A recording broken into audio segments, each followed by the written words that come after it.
विपक्ष पार्टी को डरा के राजनीति करते हैं। जैसे कि अभी ईडी का जो भी नोटिस दे रहा है, समन्स मिला है, जैसे राहुल गांधी को हो, सोनिया गांधी को हो, बीजेपी डरावना पॉलिटिक्स। देखिए, पहली बात तो डराना, कानून अपना काम करते हैं। अगर उनके ऊपर शिकायत तो फिर उनको डरने की क्या जरूरत है? उन्होंने कुछ किया नहीं है तो फिर डर क्यों रही है? जब पूरे डराना है, डराने के लिए कर रही है, जब आप डर आप क्यों रहे हैं? तो फिर डर किस बात की? भाई जो करना है, जितना नोटिस देना है, जितना बार बुलाना है, जाएंगे, बताएंगे, समय क्यों लेंगे? बीजेपी ये भी बोलती कि काला धन वापस लेकर आएंगे, कि कहाँ तक सफल हुआ अभी बीजेपी काला धन वापस लाने में? देखिए, बहुत कुछ पैसे तो आए ही हैं, अभी हमको आंकड़ा नहीं है, क्योंकि अगर पहले से हमें पता रहता तो इस पर। एयर इंडिया को बेच रहा है, रेलवे स्टेशन को प्राइवेट कर रहा है, BSNL को बेच दिया है, तो कैसे बिलीव करें कि बीजेपी पे?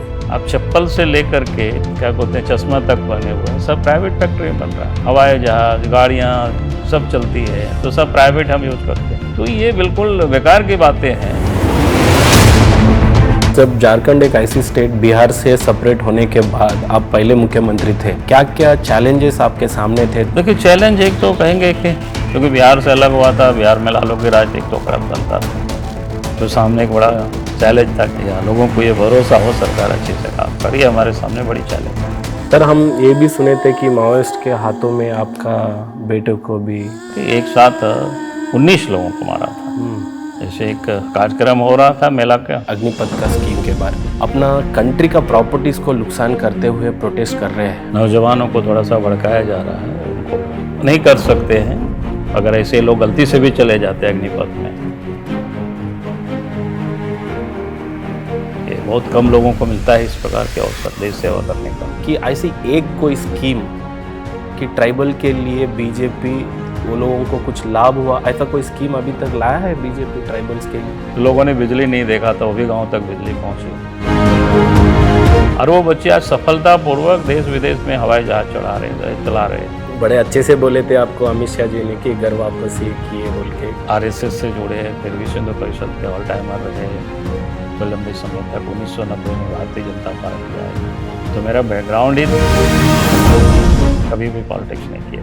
दो बड़े नेता होते हैं जो स्टार लीडर्स होते हैं जो झारखंड से, एक आपका नाम जाना जाता है और एक अर्जुन मुंडा जी का नाम का जाना जाता है, तो दोनों भी एक पार्टी में रहते हैं, तो आपके बीच में कंपटीशन होता है या दोस्ती होता है, क्या होता है? अरे नहीं, कोई कंपटीशन नहीं है। क्या कंपटीशन की बताओगे?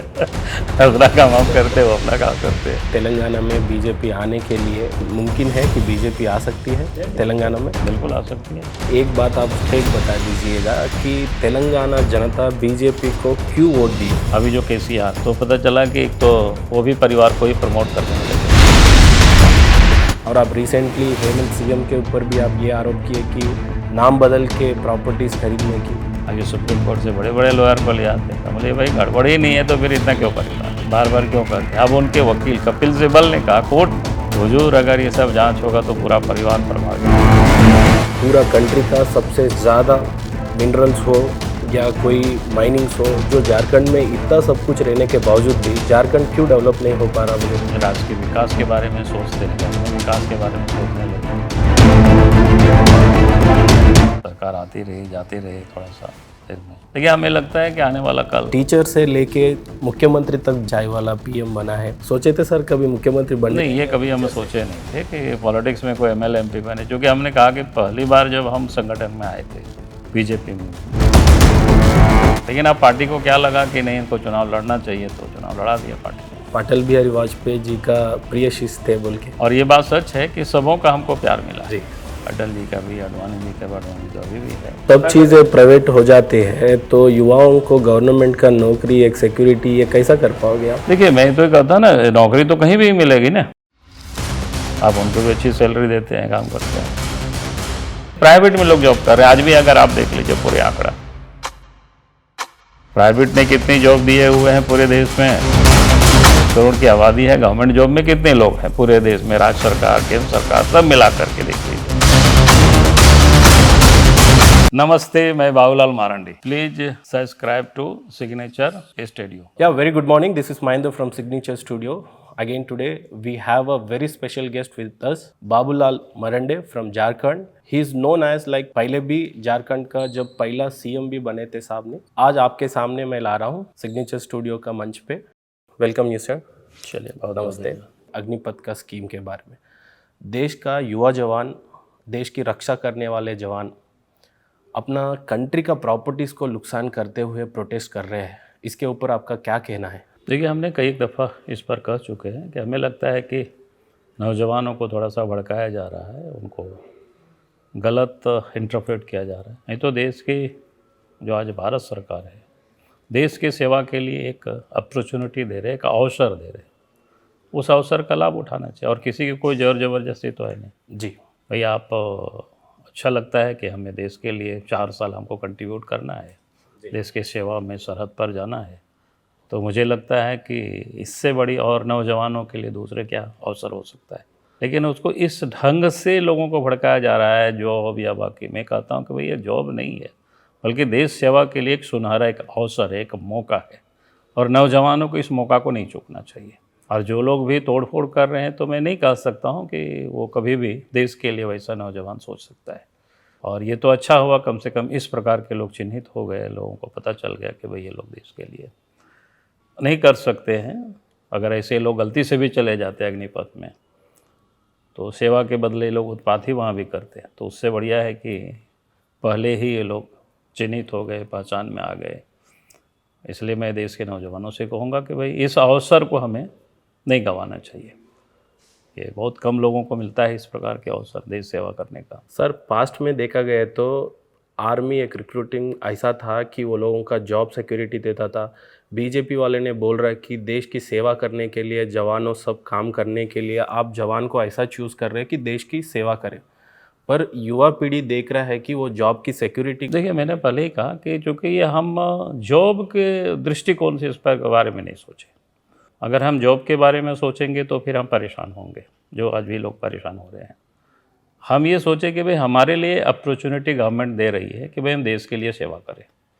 तो देश की सेवा के लिए, जैसे स्वतंत्रता के लिए लोग, वो लोग अपना भविष्य, अपना कैरियर को कहाँ लोगों ने सोचा था कि भाई देश आज़ाद होना है, आज़ादी के लिए लड़ाई लड़ना है, चाहे खुदीराम बोस हो, चाहे चंद्रशेखर आज़ाद हो। चलो, उस काल में हम सब लोग पैदा नहीं लिए, आज के नौजवान आज पैदा हुए। आज हमारी जो ज़रूरत है उसके लिए कम से कम 4 साल को समय बहुत नहीं होता है जी। फिर तो आप 23-24 साल के बाद निकलेंगे तो बहुत सारी जॉब कर सकते हैं, जॉब क्रिएट भी कर सकते हैं, स्टार्टअप भी कुछ शुरू कर सकते हैं। और उसमें भी भारत सरकार ने कहा, सेनाओं ने भी कहा कि भाई 25% तो फिर उसमें हम रख ही लेंगे, और शेष के लिए भी भिन्न भिन्न जो CRPF है, BSF है, या अन्य जो विंग्स है, वहाँ भी उनके लिए 10% की जो सिक्योर कर दिया है। तो मुझे नहीं लगता है कि, इसलिए हमने बार बार कहता हूँ कि इसको जॉब के एंगल से नहीं देखना चाहिए। ये देखना चाहिए कि उस प्रकार से हमें याद करना चाहिए, जो स्वतंत्रता के लिए हमारा स्वतंत्रता सेनानियों ने बिना अपने कैरियर को सोचे हुए, अगर वो लोग भी इसी प्रकार से अपने कैरियर के बारे में सोचता तो शायद देश तो आज़ाद नहीं होता। सही है। तो इसलिए हमारा कहना है कि भाई नौजवानों को इस रूप में इसको नहीं देखना चाहिए। देखना चाहिए कि भाई हमको एक अवसर मिल रहा है 4 वर्ष देश की सेवा के लिए, खुशी खुशी जाना चाहिए। उसके बाद अगर 25% में रिक्रूट हो गया ठीक है, 10% में इधर उधर हो गया वो भी ठीक है, नहीं हुए तो फिर हम अपना बाकी काम तो पड़ा हुआ है। अरे अभी भी देश में कितनी लोग नौकरी कर रहे हैं सरकारी, 3 करोड़ करीब ही लोग तो है। देश की 130 करोड़ की आबादी है, तो सारे के सारे लोगों को तो सरकारी जॉब है नहीं। तो ये तो बेमतलब की बातें लोग समस्या को खड़ा कर रखा है। अपोजिशन वाले ने इसको हवा दे रहे हैं, क्योंकि उनकी पॉलिटिक्स बिल्कुल समाप्त सी हो गई है। जनता ने एक प्रकार से इस वक्त नकार दिया है, तो उनको लगता है कि अब हमें हाथ में कुछ नहीं लग रहा है, चलो नौजवानों के आगे बढ़ा दिया जाए। जो भी स्कीम लेकर आता है, जैसे कि इससे पहले किसान का स्कीम लेकर आया, जो 3 स्कीम थे उसको वापस लिए, कि बहुत सारे किसान की डेथ होने के बाद कई प्रोटेस्ट में कई लोग मर भी गए थे, उसके बाद वो स्कीम को वापस लेके गए। ऐसा अग्निपथ भी हो सकता है क्या इन फ्यूचर में? नहीं, हमने देखा होगा कि सेना के नौजवानों ने साफ साफ कहा कि तीनों सेना के प्रमुख ये वापस नहीं होगा, और कम से कम सेना पर और देश की सुरक्षा पर तो बिल्कुल राजनीति नहीं होनी चाहिए। जहाँ तक कहे कि पहले भी किसानों के लिए जो किसान कृषि बिल जो आए, लेकिन उसमें भी उसकी बुराई तो किसी ने कोई बता नहीं पाया। बार बार देश के प्रधानमंत्री ने कहा कि भाई बताओ, अब से हम डायलॉग करना चाहते हैं, इसमें क्या खामियाँ हैं।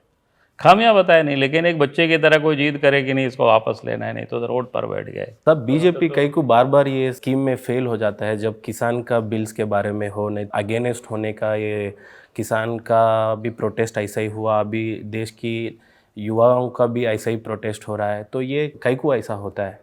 तो पास्ट में भी कांग्रेस बहुत सारे स्कीम लेकर आती थी, तब कभी ऐसा नहीं, मैं तो protest बार नहीं बार हुआ। कहता हूँ कि भाई लोकतंत्र है, और लोकतंत्र में जो लोग इस प्रकार की जिद करते वो गलत करते, यानी उनको लोकतंत्र पर कोई भरोसा नहीं। आप कांग्रेस पार्टी आप देखे हो, किसान आंदोलन में भी कांग्रेस पार्टी चले गई, अन्य पॉलिटिकल पार्टी जो है अपोजिशन में जो है लोग सब चले गए। हमारा कहना है अगर आपको पॉलिटिक्स क्या कहते हैं डेमोक्रेसी में विश्वास है तो हर 5 साल में तो चुनाव होता है। जी, आप जनता के बीच उन सारे मुद्दों को लेके जाइए, फिर चुन के आइए, तो जो करना है उस समय करिए। देखिए, मानो कांग्रेस पार्टी या अन्य जो अपोजिशन पॉलिटिकल पार्टी उनको समझ चुके हैं कि भाई देश की जनता हमें नकार चुकी ओके, और इसलिए हमें जीत करना। तो ये मेरा मानना है कि भाई ये लोग डेमोक्रेसी को ही लोग नहीं मानते, या डेमोक्रेसी के लोग विरोधी लोग हैं, और इसलिए इस प्रकार के लोग आंदोलन करते हैं। नहीं तो क्या है, डेमोक्रेसी में हमको लगे हम प्रोटेस्ट किए विधानसभा में, प्रोटेस्ट किए लोकसभा में, प्रोटेस्ट करें हम सड़कों पर शांतिपूर्ण ढंग से। 5 साल के बाद चुनाव होगा, जनता के बीच हम बताएंगे कि इन्होंने गलत किया, अब हमें चुनो। लेकिन वो रास्ता को ना अपनाना और सिर्फ जिद पर सड़क पर बैठ जाना कि हम गाड़ी को नहीं जाने देंगे, चाहे जो भी हो आपको हटाना पड़ेगा, तो मुझे लगता है ये तो हठ धर्म ही जिसको बोलते हैं, और ये गलत है। और डेमोक्रेसी के लिए इस प्रकार की पॉलिटिक्स वो खतरनाक है। सब अभी देखे गए तो बीजेपी पे ये भी आरोप है कि ये विपक्ष पार्टी को डरा के राजनीति करते हैं। जैसे कि अभी ईडी का जो भी नोटिस दे रहा है, समन्स मिला है, जैसे राहुल गांधी को हो, सोनिया गांधी को हो, सो ऐसे नोटिस क्या कोई चीज़ ही है ही नहीं है, पर लोगों को भड़काने के लिए ये नोटिस दिया गया है। बीजेपी डरावना पॉलिटिक्स कर रही बोल के बोल रहा है। देखिए, पहली बात तो डराना, कानून अपना काम करते, अगर उनके ऊपर शिकायत है तो फिर उनको डरने की क्या जरूरत है, उन्होंने कुछ किया नहीं है तो फिर डर क्यों रही है।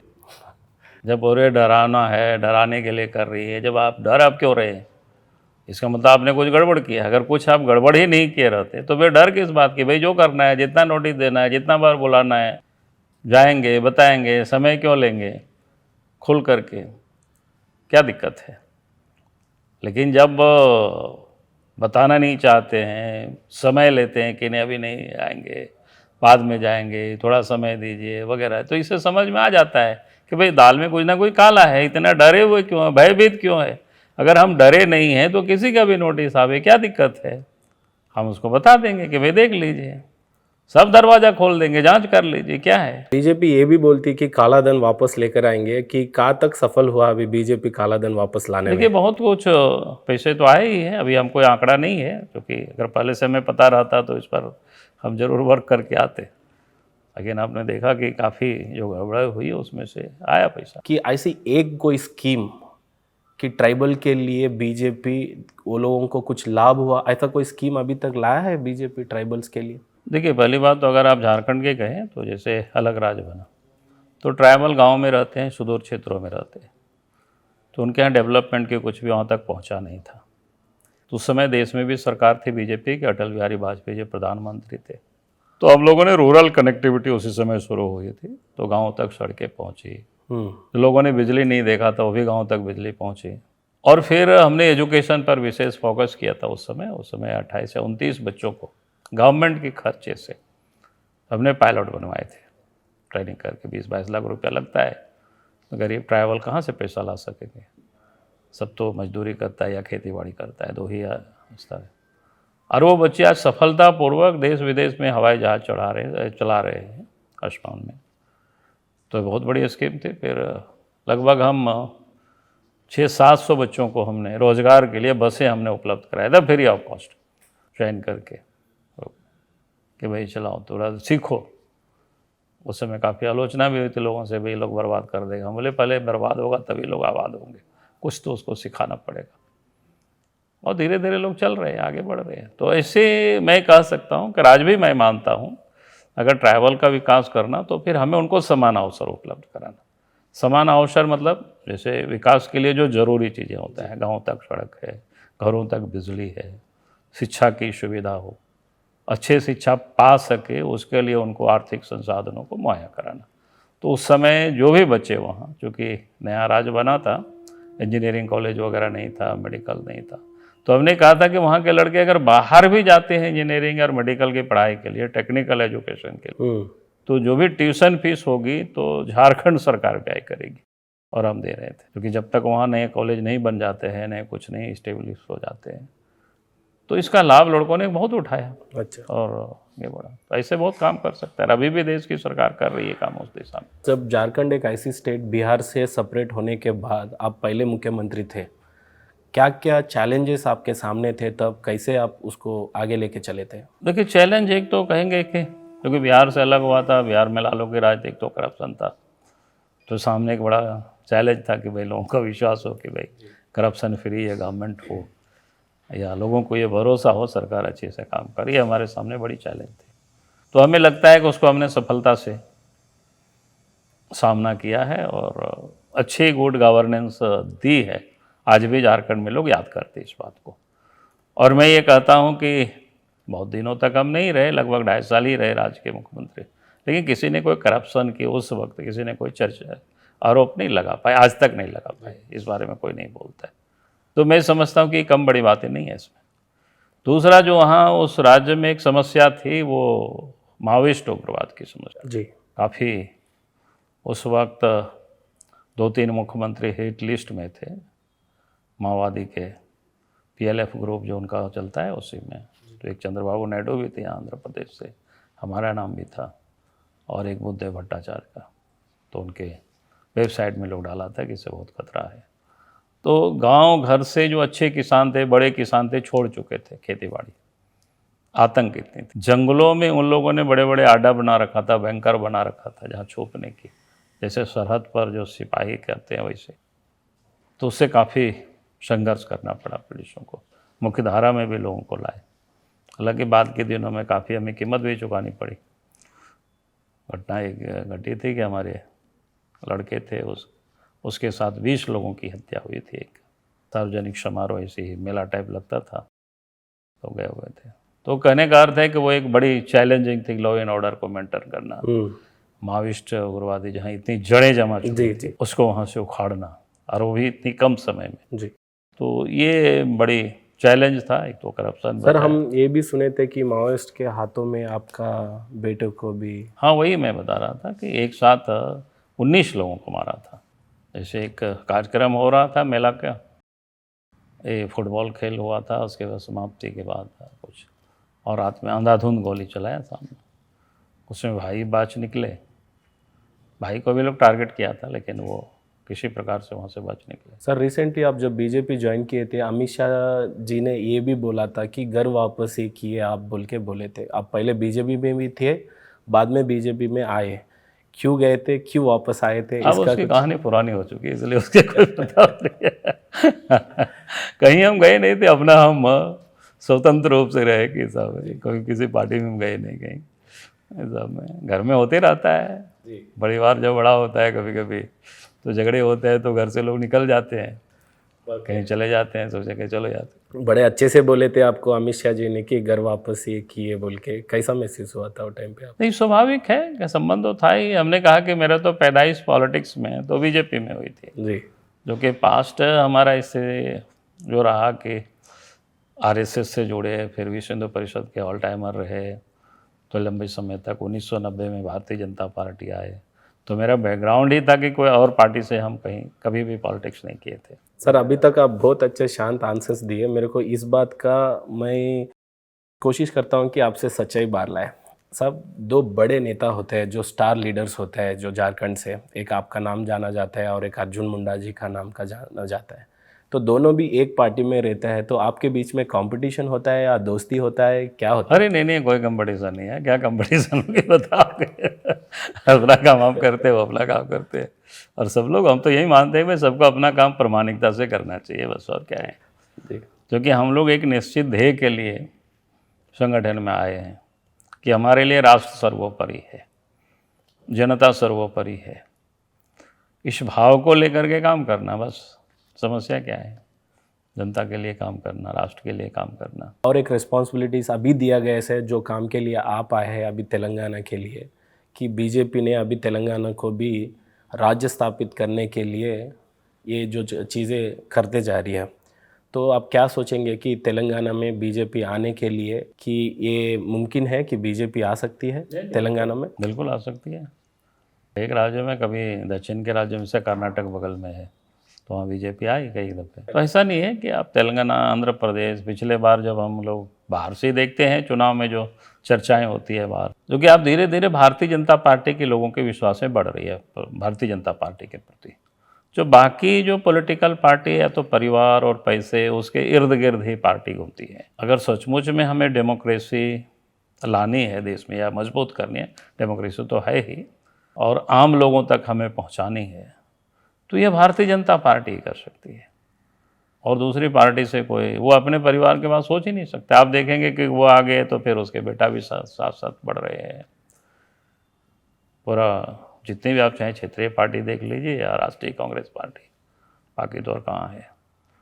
तो कुल मिलाकर के अब लोगों को भारतीय जनता पार्टी के प्रति, जैसे अभी देश के प्रधानमंत्री मोदी जी हैं, तो सबका साथ, सबका विकास और सबका विश्वास, सबका प्रयास, ये जो, तो ये बिल्कुल दिखता है बिना भेदभाव के हर योजना हर लोगों के बीच पहुंचाना, या पहुंच भी रहा है, और इसके लिए प्रयास भी कर रहे हैं। और हर कोई जानता है, जैसे पहले अटल जी थे, अडवाणी जी थे, आपको आए थे ना, उनके कोई परिवार। सर, इधर से जो मेजर आरोप है बीजेपी के ऊपर, हर बार साउथ इंडिया की तरफ, जैसे चेन्नई, मतलब तमिलनाडु हो गया, कर्नाटका हो गया, नहीं तो आंध्र प्रदेश हो गया, नहीं तो तेलंगाना हो गया, कि हर बार इधर से कोई नेता, जैसे भी अभी राष्ट्रपति में हम कुछ तेलुगु नेता को भी सोचे थे, तो हर बार की बीजेपी ने तेलुगु स्टेट्स के लिए कुछ करता ही नहीं है बोल के एक आरोप है, तो इसको कैसा देखा जाएगा? नहीं, मुझे लगता है ये आरोप बिल्कुल सत्य नहीं है। अगर आप देखें अटल बिहारी वाजपेयी जैसे देश के प्रधानमंत्री बने, तो आपके एकदम सुदूर रामेश्वरम या तमिलनाडु, जिसको क्या कहते हैं, वहाँ से APJ अब्दुल कलाम देश के राष्ट्रपति बने। उसके बाद अभी भी जो उपराष्ट्रपति है आपके आंध्र प्रदेश ही है, वेंकैया नायडू जी। हम लोग के अच्छे मित्र रहे, अच्छे हम लोग एक साथ काम किए। जी। तो इसलिए ऐसा नहीं है। अब रही बनाने की बात, तो आखिर एक ही पोस्ट होता है, तो सारे प्रकार की परिस्थितियाँ सब कुछ देखा जाता है उसमें से। लेकिन ऐसा कोई कहे कि नहीं इधर को नहीं ध्यान दिया जाता है, ऐसा नहीं है। आप देखें बीजेपी, हमने बोला कि पहली सरकार बनी जब बीजेपी के केंद्र में, तो एकदम साउथ से, और उसमें भी माइनॉरिटी, उसमें मुस्लिम, और APJ अब्दुल कलाम को। अभी जब मोदी जी की सरकार बनी, तो राष्ट्रपति अगर बने उधर से UP से जी, तो उपराष्ट्रपति आपके इसी साउथ से ही है। तो इसलिए ये आरोप लगाना ऐसा मुझे लगता है कि कहीं से भी, और हमको लगता है अभी भी जो देश के जो वित्त मंत्री है वो भी आप किस प्रदेश, कर्नाटक से है क्या? जी। सीतारमन। तो ये कहने का अर्थ है कि ऐसा नहीं है। अगर पूरी भारतवर्ष की राजनीति कोई पार्टी करती है तो भारतीय जनता पार्टी करती है, ना क्षेत्र की, ना भाषा की, ना कोई जाति की, बिल्कुल देश की राजनीति कर सकते हैं। जी साहब, मेरे को एक बात आप स्ट्रेट बता दीजिएगा कि तेलंगाना जनता बीजेपी को क्यों वोट दी है? देखिए, मैं ये कहूँगा कि जितना मैंने सुना है बाहर से ही, अभी जो KCR है, तो पता चला कि एक तो वो भी परिवार को ही प्रमोट करने में लगे हुए हैं, तो फिर लोकतंत्र एक परिवार में आकर के सिमट जाएंगे कुल मिला करके।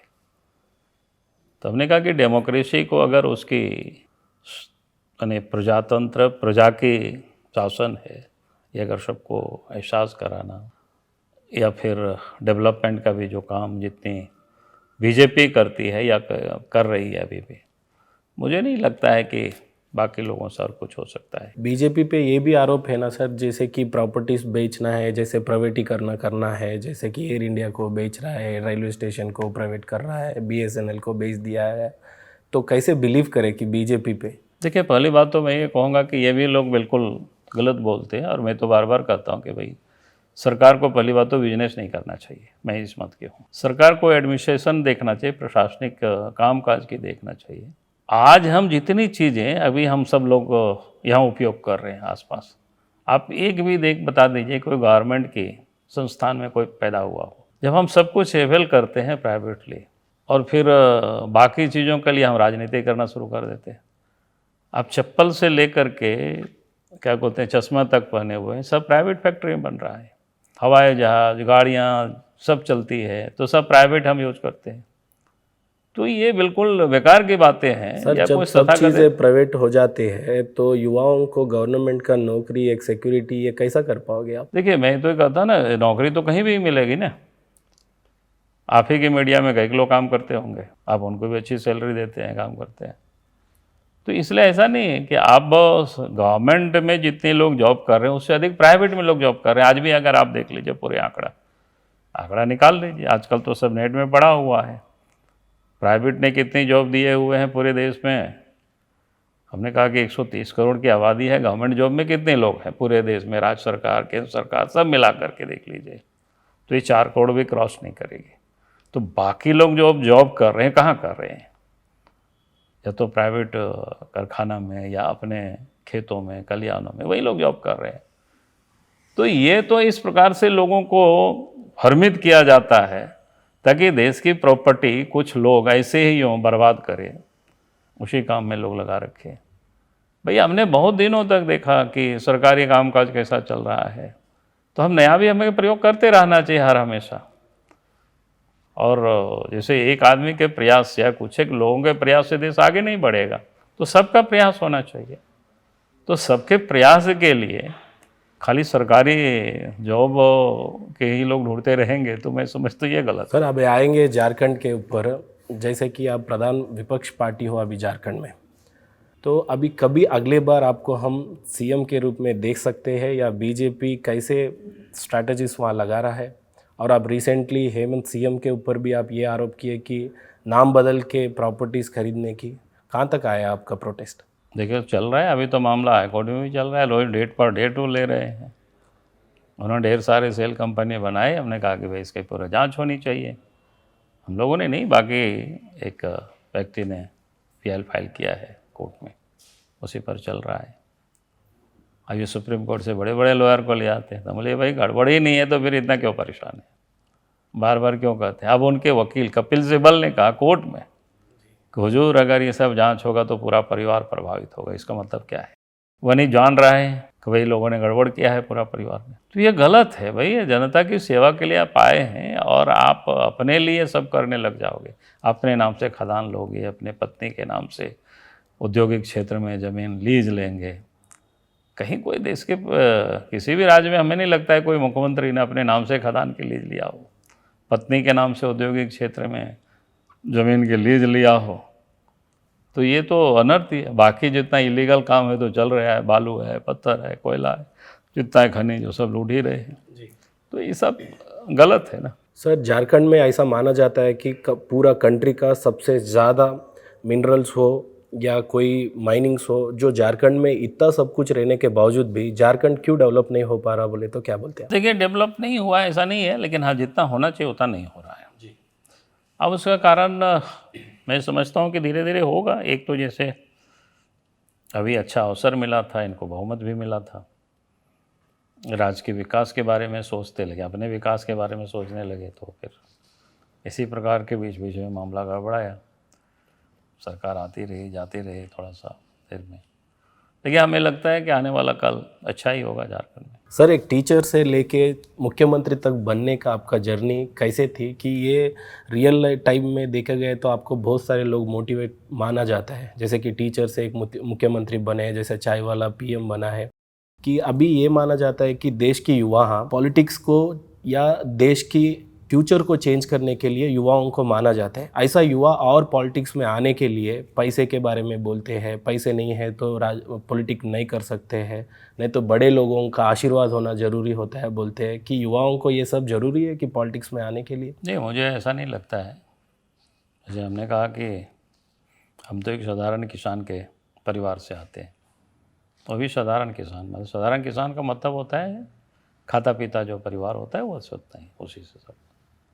फिर पढ़ाई लिखाई के बाद नौकरी मिली, प्राथमिक विद्यालय में शिक्षक रहे। फिर थोड़ा मामला हो गया करप्शन को लेकर के, डीएससी ऑफिस में झगड़ा हुआ, छोड़ दिए।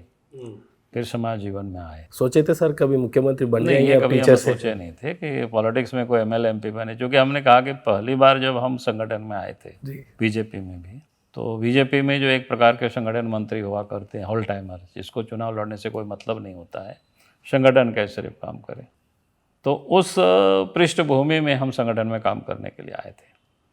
लेकिन अब पार्टी को क्या लगा कि नहीं इनको चुनाव लड़ना चाहिए, तो चुनाव लड़ा दिया पार्टी ने। सर हम ये भी सुने थे वो टाइम पे आप अटल बिहारी वाजपेयी जी का प्रिय शिष्य थे बोल के, सस्ता है? नहीं, प्रिय क्या, हम तो समझते कि हमारे लिए सभी लोग आदरणीय थे, सम्माननीय थे। और ये बात सच है कि सबों का हमको प्यार मिला है। जी। अटल जी का भी, अडवाणी जी का भी। अडवाणी जी तो अभी भी है, काफ़ी उम्र हो गया। और उस समय जो क्षितिज के पॉलिटिक्स में जो भी लोग थे नेता, जैसे कुशाभाऊ ठाकरे थे, उधर कैलाशपति मिश्र थे, सुंदर सिंह भंडारी थे, तो काफ़ी लोगों के सानिध्य मिला। तो हम छोटे उम्र के थे लेकिन संगठन में थे, तो काफ़ी लोगों से प्यार मिलते रहा। उस समय नरेंद्र मोदी जी भी महासचिव हुआ करते थे, बाद में गुजरात के मुख्यमंत्री हुए, हम झारखंड में थे। तो उस समय भी काफ़ी हमें कई बार हमको गुजरात को बुलाए कार्यक्रमों में, तो हम गए भी। तो कहने का अर्थ है कि काफ़ी नेताओं का, जिसको बोलते हैं कि सानिध्य भी मिला और प्यार भी मिला, और आज भी मिलते रहे। तेलंगाना स्टेट के जनताओं को लिए कुछ बोलना चाहोगे तो? लेकिन मैं इतना ज़रूर कहूँगा कि भाई हमें तेलंगाना की जनता से कि भाई लोकतंत्र को और मजबूत करना, और लोकतंत्र को एक परिवार में कैद नहीं हो जाए, इसकी तेलंगाना की जनता को फैसला करना चाहिए। और लोकतंत्र ही रहे, यानी प्रजातंत्र हो, प्रजातंत्र यानी प्रजा के बीच में रहे, इसकी जरूर चिंता करनी चाहिए जनता को। बहुत बहुत धन्यवाद साहब आपका टाइम के लिए। Thank you.